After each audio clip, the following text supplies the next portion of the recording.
alaga nating Rhode Island chicken. Ayan, nag-aantay na sila ng pagkain. Dami-dami na rin sila. Ang dami nating na-harvest na itlog dyan. Ayan.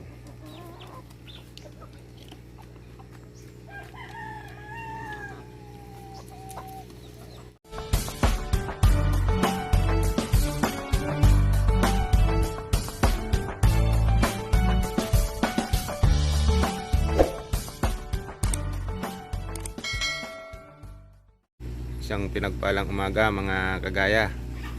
So ngayon nag-harvest kami ng azola. Ayan. Ang kapal na ng azola natin. Ayan. So malaking tulong po tong pinapadami naming azola sa pagkain ng aming alagang manok. Ayan.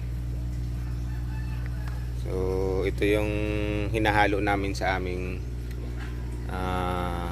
feeds. So kumbaga yung instead na 100% feeds tayo, ito nilalagyan natin ng ganito. So hindi na 100% ano tayo feeds.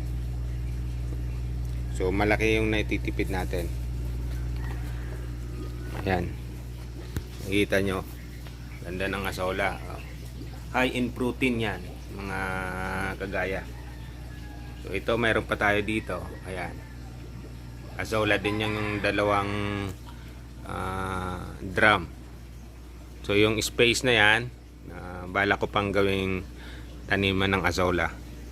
Kasi itong azola kinakain natin ng manok natin, and then kinakain din po ito ng alaga nating tilapia. So kahit yung tilapia po ay hindi 100% feeds ang pinapakain namin, pinapakain ko rin yan ng azola. So ang laking tipid sa feeds ngayon. Yung 1 kilo halos inaabot ng 1 week pakain ko dito sa mga tilapia ko. Gawa na ngang ito rin pinapakain namin sila ng azola. Yan. So nagbabalak din tayo gumawa uli ng isang pond, fish pond, and then kaya nga gusto ko magpagawa ng lagayan pa ng azola, kasi nga pagka mayroon pa tayong isang pond, so kailangan natin ng mas madaming azola. So ayan, madali lang po magpatubo ng ganyang azola. Ito ay sa ibabaw lang ng aming fish pond. Ayan, alaga nating Rhode Island chicken. Ayan, nag-aantay na sila ng pagkain. Dami-dami na rin sila. Ang dami nating na-harvest na itlog dyan. Ayan.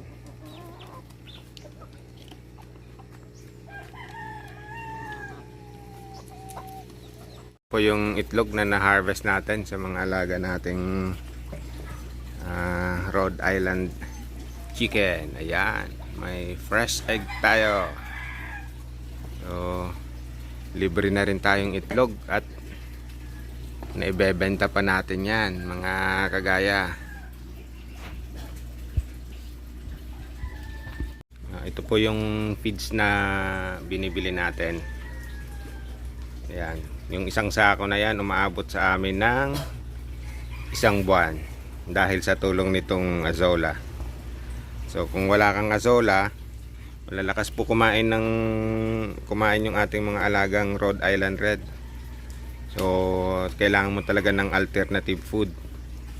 So, meron din tayo kahit bukod dito sa azola, meron tayong pinapatubong mga ito, Madre de Agua. Ito rin ay pagkain ng ating mga alagang manok. Yan. So nagaano na sila, nagaantay na ng pagkain. Elmer, pakainin mo na yung mga alaga nating manok. Yan, ganyan lang po. Tapos ihahalo lang natin. Yun. Oh, nagaantay ng ano to, pagkain, oh. Relax, relax ang mga manok. Ayan na. Ayan na sila. Oh, may sisiw pa tayo, oh. Maliliit, oh. Susunod na henerasyon ng ating mga alagang manok. Ayan, hiwa-hiwalay para makakain lahat. Yun.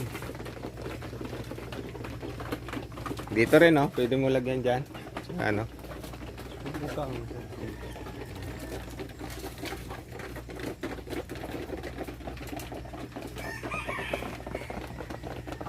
Head count tayo, head count. Ilang kaya? Wala pa nawawala sa alaga natin, Elmer?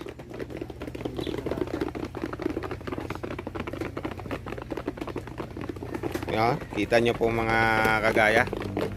Lalakas po kumain ng mga alaga ko na yan. Pagka puro feeds po yung pinakain nyo dyan, mamumulubi po kayo. Kasi yung isang manok na ganito, oh, ayan.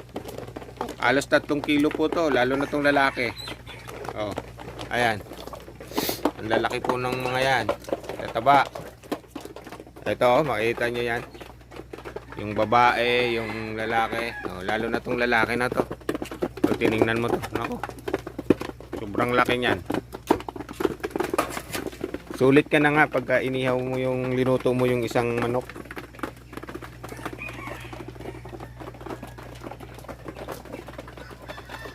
So, yun lang mga kagaya. Maraming salamat ulit sa inyong pagsama sa aking video ngayon, sa aking episode ngayon, yung pagpapakain natin ng mga alaga nating Rhode Island Red. So, isa sa paraan para makatipid tayo, ayan, kailangan natin mayroon tayong Azola at yung Madre de Agua. So, hindi lang po sa mga alaga nating manok. Ayan, yung Azola, magagamit. Kinakain po yan, high in protein. Kagaya kung may tilapia kayo, kung may mga ano pa kayong alaga dyan, imimix nyo lang sa feeds. Malaking bagay na matitipid nyo. So, nawa, may natutunan na naman kayo dito sa episode na to, sa maikling big video na to. Ayan, nakakatuwa makita yung mga alaga mo. Ayan, ang lulusog. Then nagpo-provide pa sila ng egg. So may pangbenta na akong itlog. Binebenta ko yung itlog nila para may pambili tayo ng feeds nila. Bukod sa nabebenta ko, mayroon din kaming naiulam. So yun yung kagandang mayroon kang alaga sa inyong bakuran. Pero pagka pinuro mong feeds ang mga to, malulugi ka. Kasi nga, yung sa ganito karami na manok, kulang po yung isang sako sa loob ng isang buwan. Pero pagka mayroon kang Azola, mayroon kang Madre de Agua, so yung isang sako po umaabot yun ng isang buwan. So sapat na po yun, sapat na yung binibigay nilang itlog sa akin para makabili uli ako ng isang feed sa susunod nilang buwan. So sobra pa yung iniitlog nila doon sa binibili kong feeds. Ayan. Yun lang mga kagaya, lagi kong sinasabi, mag-ingat po tayong lahat. And God bless.